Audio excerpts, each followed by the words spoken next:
Action 1. You will hear a woman called Tanya talking to her friend called Simon, who lives abroad. Tanya is planning to visit Simon. First, you have some time to look at questions 1 to 4.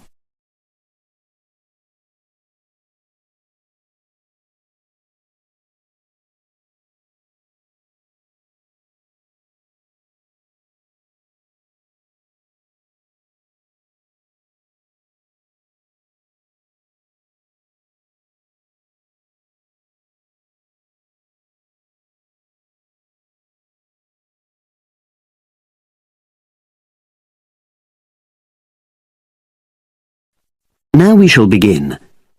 You should answer the questions as you listen, because you will not hear the recording a second time. Listen carefully and answer questions 1 to 4.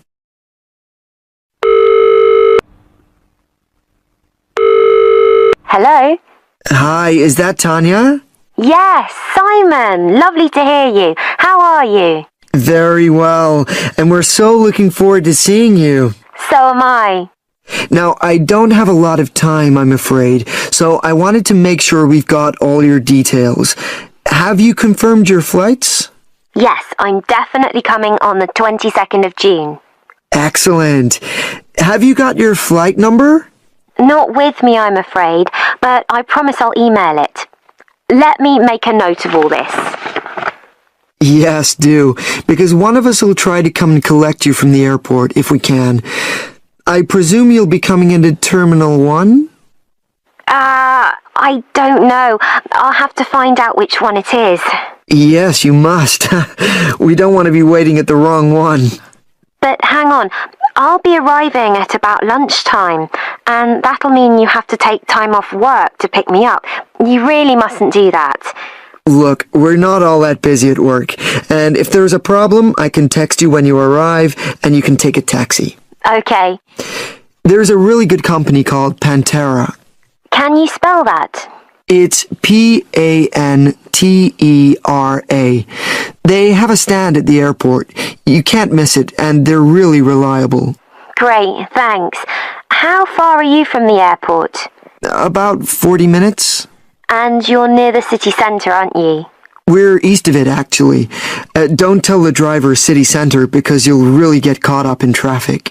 Okay, and I'll make sure I carry your address with me. Now, have you got my mobile, cell phone number? Yes, you sent it last month. But I tell you what, I don't think I've got yours. I'd better have it now, just in case. Okay, and I changed it recently anyway. Ready? It's 07765 328 411. Before you hear the rest of the conversation, you have some time to look at questions 5 to 10.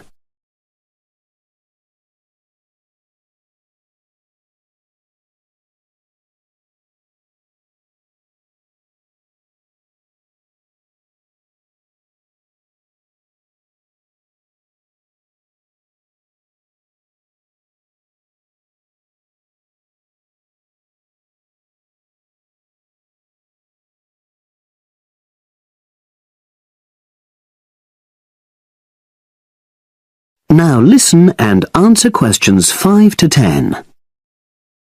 Thanks. Now, what should I pack? Well, all the usual, casual clothes mainly. Though you'd better bring an evening dress. We'll be having at least one fancy dinner in a hotel restaurant. Okay, now, when you're coming, unfortunately the weather is not going to be brilliant. I know, it's the rainy season. I'm bringing an umbrella. We have tons of those, so don't pack one. But pack a raincoat, a good one, 'cause we'll try and get out for plenty of hikes. Okay, sure. Sounds super. Just what I love. And I'd better remember to pack my sturdy walking shoes. Excellent idea. It's pretty rugged round here, so they have to be tough. I can imagine. I'm so looking forward to getting out. Oh, Simon, before I forget, you recommended I read a book about your area. Yeah. What was the name again? I'd like to read it, to get an idea of the history, etc. It's called Mountain Lives, and it's... Hang on, I'm just writing it down. Okay? And it's by Rex Campbell. Great. I'll try and get hold of that. Well worth it. Now, the really important things are gifts. Oh, don't worry about that. Just bring yourself. I know, but I'd like to get something for your parents. What about Janice? I know she loves English tea. Oh, that's very kind, but she's not drinking so much of that these days. But she'd love some chocolate. You know her favorite. Oh, yes, that'd be nice. I'll do that. And Alec, is he still into racing? Very much so. I was thinking of bringing a calendar, you know, with horse racing pictures. What a good idea. He'd love that. Great. So that's about it, I think. Yes, I think so. So you'll send me your number again? That is the end of section 1. You now have half a minute to check your answers.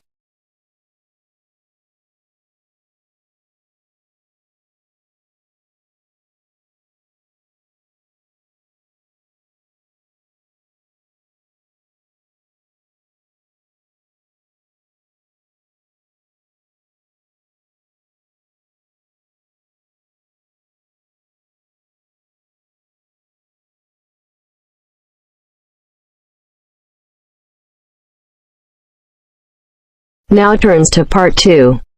Part 2. You will hear a speech given by the head of a company to some new employees. You have 30 seconds to look at questions 11 to 16.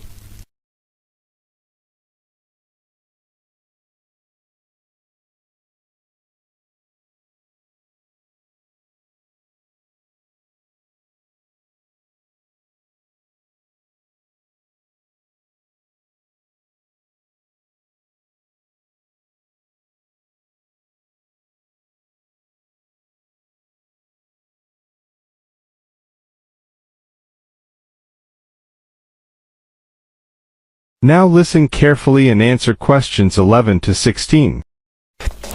First of all, a warm welcome to Barker's Country Safaris. We're delighted to have you all on board for this season. I know you've all been told a bit about the company when you had your job interview, but I thought it would be worth telling you a bit more about ourselves. Barker's was set up 10 years ago by myself, John, and my then girlfriend and now wife, Nancy. We started it initially just as a hobby. We felt that there was a good opportunity to share our love of the countryside in this part of the world with the many visitors who come here. As you know, most people come for the beaches in the summer, but there is so much more to the region, and this is what we wanted to exploit. Nancy and I were born near here, and as teenagers we went climbing, kayaking, whitewater rafting, potholing, and just straightforward walking. This district is in our blood, and we love it. While we were still at university, we started taking small groups of visitors out into the national park in Nancy's brother's old Land Rover. We'd drive them around the back lanes and into the forest. We'd also organise rock climbing tours for friends of friends. Then, each year, without us having to advertise, people came back to us to ask for more excursions and trips. So, 5 years ago, we gave up our other jobs to focus full-time on Barker's Country Safaris. Now, 2 years after that, we set up the activity tour part of the business, and 1 year ago, we expanded into organising activities for school groups during term time. Obviously, this was a massive challenge with all the health and safety requirements, but it's proving a great success. You now have 30 seconds to look at questions 17 to 20.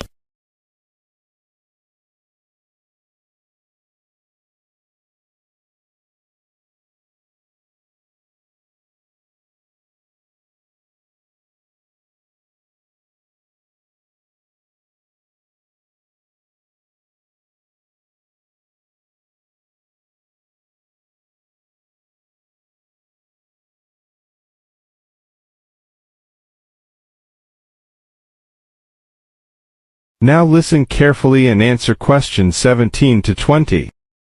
Anyway, We'll certainly not be dealing with school parties during the summer holidays. Our clients for the next 3 months are mostly family parties or groups of friends, and I'd like to talk a bit now about the tours we offer and what your responsibilities will be. Our most popular excursion is the Woodland Tour and Trail.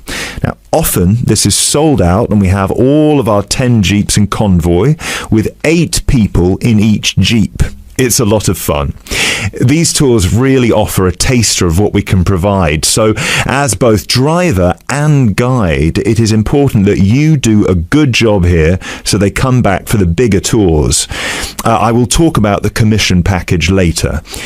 As the summer days are so long, we have 3 tours each day, but you will not be expected to work on more than 2 of them. Morning tours start at 8 a.m. and go to midday. Afternoon tours are from 2 p.m. to 6 p.m. and then evening ones 7 p.m. to 11 p.m. All the tours follow the same route and you should have made yourselves familiar with all the key information. This was provided to you in the information pack you were sent when you accepted the job offer. This is important, so if you haven't had time yet, please do so now. Our second most popular tour is the Family Exclusive. Now, this tour is for the whole day and for only 1 group. Usually it is just 1 jeep, but sometimes there are 2 if the party is large. These tours go from 10 a.m. till 5 p.m. and include lunch at the Brown Bear in Lower Middleton. We have a number of different routes for these tours as we don't want our premium clients being made to feel that they are part of a large package deal. You will be told which route to take with your weekly schedule. Now, I'd like to move on to these specialty tour packages. These are the ones that we're keen to book people on once they've done the Woodland Tour and Trail trip. That is the end of part 2. You now have half a minute to check your answers.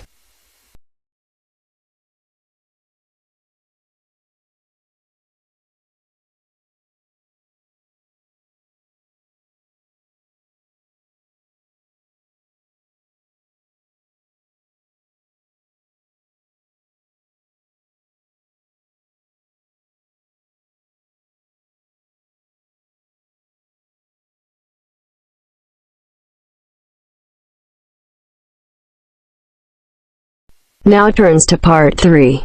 Part 3. You will hear a tutor and 2 students discussing the best ways to study. First, you have some time to look at questions 21 to 25.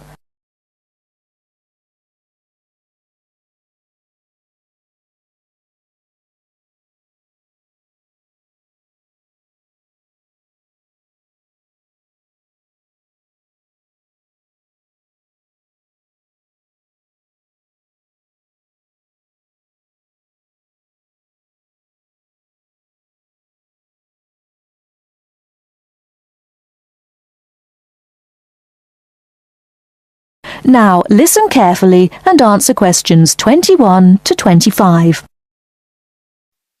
Well, how are you both settling in? Fine. Yes, no problems. So far, anyway. Good. Remember that as your personal tutor, I'm here to help you if you do have any difficulties. Now, as you know, lectures start on Monday, so I thought we'd look at a few ways of making the most of them, especially in terms of the notes you take. Let's begin by thinking about what you can do before you even go to the lecture. Any ideas?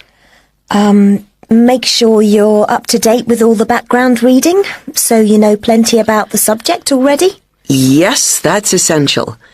The lecturer will assume you have that knowledge. Anything else, Carlos? Well, check what the topic's going to be. Of the lecture, that is. I'd go a bit further than that and consider what the content may be. Then you could ask yourself some questions that you want answering and listen out for the relevant information during the lecture. Okay. Now that brings us to the lecture itself and the actual business of writing notes. But there's a lot to deal with there, so we'll come back to that later. What I'd like to do for the moment is continue with the process of note-taking and move on to the next stage. Any suggestions for what that might be? When the lecture is over, you mean? Yes, once you're able to sit down somewhere quiet with your notes. Read them? More than that, you need to make sure they'll still make sense to you weeks, months later. Edit them? Yes, that's what's needed. It's well worth spending a few minutes on it. Any missing words, anything difficult to read, things you didn't have time to jot down, now is the time to do so, while everything's still fresh in your mind. Right. And after that, when's the best time to revise them? When do you think, Carlos? I'd say just before the next lecture, in the same subject. Precisely.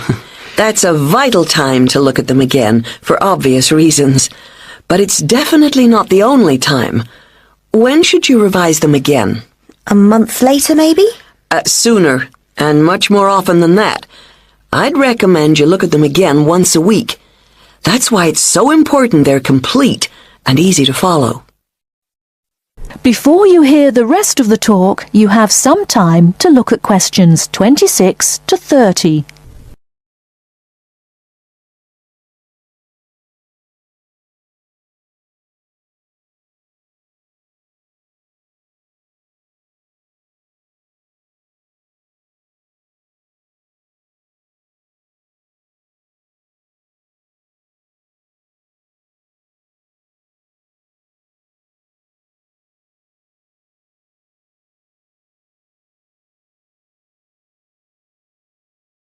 Now listen and answer questions 26 to 30. Right. Let's go back to note-taking and begin with the basics before the lecture has even started.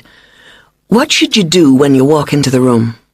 Get a good seat, at the front if you can, where you can hear clearly and avoid distractions. Yes, though obviously others will have had the same idea, so it's as well to get there a bit early.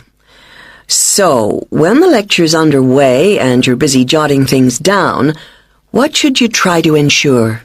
That you're getting all the main points. And what if you don't catch something you know must be important?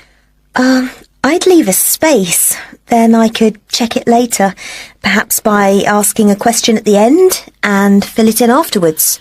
That's an excellent way to deal with it, yes. And there's something else I'd like to mention here. Talking about going through notes afterwards, it's absolutely vital that what you write is legible for one very good reason. It saves time. You'll waste many hours during the course if your revision is held up because you can't read what you've written.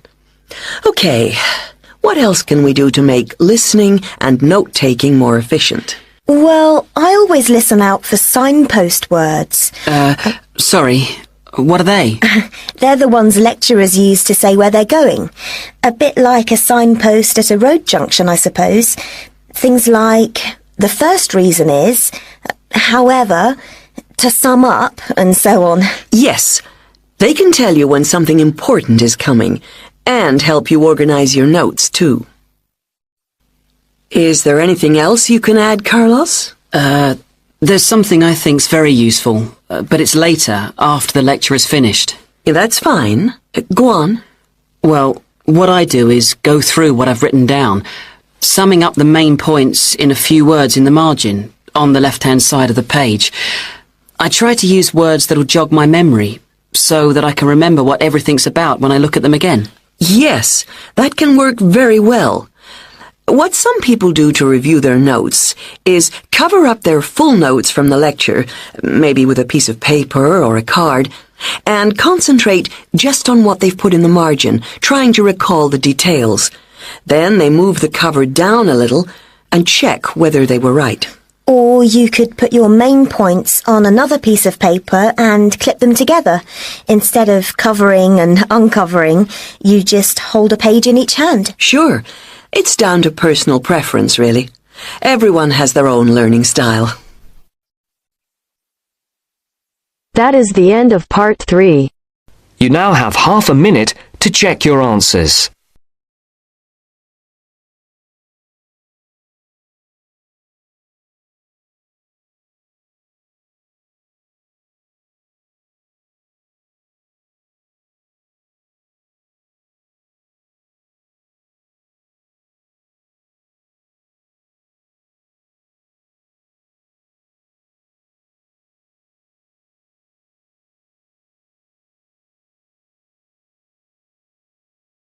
Now turns to Part 4.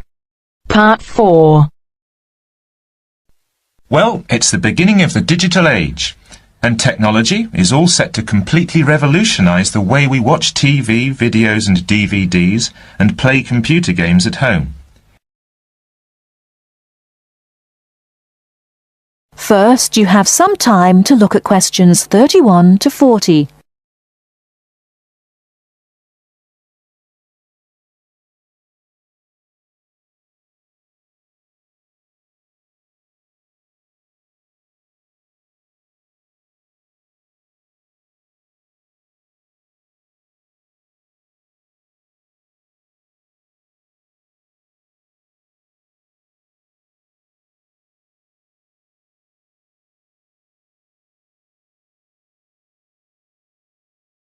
Now listen carefully and answer questions 31 to 40. Well, it's the beginning of the digital age, and technology is all set to completely revolutionise the way we watch TV, videos and DVDs and play computer games at home. Here to tell us more about how we will be spending our leisure time at home in future is Anna Zabel. Hello. Yes. There will be huge changes in the way we use television, radio and new media in future. By this I mean we will be able to do what we want, where we want and when we want. The result is that our homes will increasingly become home theatres, and all our entertainment at home will be available at the touch of a button. Now, most home entertainment these days is delivered over wires, but this is changing thanks to high-speed broadband. Downloading will become easier, and studios will eventually release movies, songs and video games directly to the consumer. So, for example, instead of a film opening on the big screen and eventually appearing on television, video and the internet, it can appear in all formats at once. This means that we will have more choice and control over the media we use. So, how will we use this media in our homes in future? There will be big changes in how we watch video and television. Several research groups and companies are trying to add depth to TV and other video displays in the form of a third dimension. So television and video screens will have depth. What do you mean by depth exactly? Do you mean 3D, like a hologram? That's right. When we say that a hologram has 3 dimensions, it means that we can see not only up and down and left and right, but forwards and backwards too. When we talk about dimensions, we call forwards and backwards depth. So when we say that a hologram has 3 dimensions, it means we can see up and down and left and right, just like a picture or photo.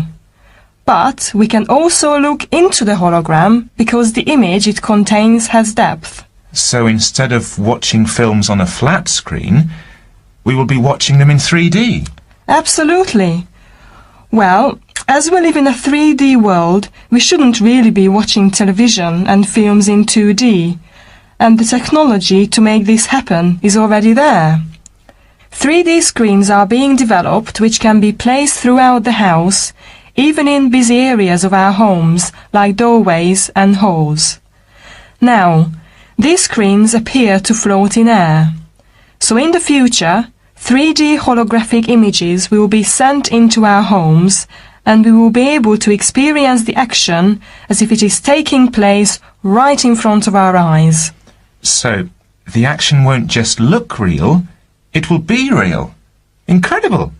How does this technology work? Well, to get true 3D, each of your eyes has to see a slightly different image. 3D screens interweave multiple images in vertical stripes using special coatings and filters built into the screen. This means that each eye sees a different set of stripes. These screens are called lenticular screens. Now, these screens are easy to produce, and some laptop PCs and cell phones already have them. However, lenticular screens do have one disadvantage. The strain on the eyes and brain of putting together a 3D image from two flat ones can result in headaches and dizziness. But a few companies have developed the hologram 3D display which does not cause these problems. Instead of building images, then leaving them to the brain to put together, holograms create a whole image that reaches the eye exactly the way light from a real object does. You can even walk part of the way round a holographic image to see side and back views, just as you would do if the object was right in front of you. Twin holograms will let a couple watch two different programs on the same screen, even if they sit next to each other on the living room sofa. So no more arguing about which program to watch. That's right. Patio screens are being developed too. Patio screens? What are they exactly? Well, a patio screen is a big inflatable screen, which means you can take it outside your home and watch a film in your garden. Some patio screens are even equipped with DVD players, and some new ones may even have a wireless connection. Amazing developments there. Well, join us after the break when we will be talking. That is the end of part 4. You now have half a minute to check your answers.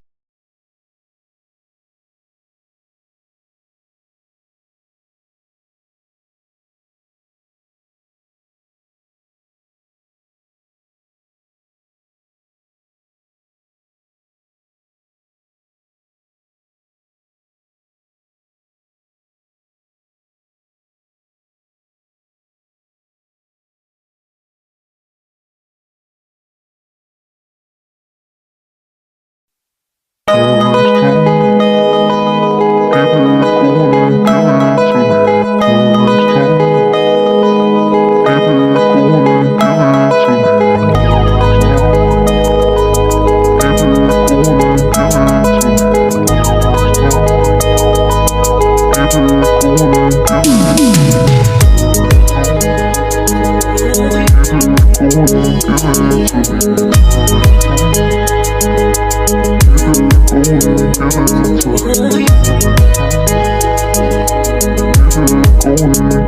it to me.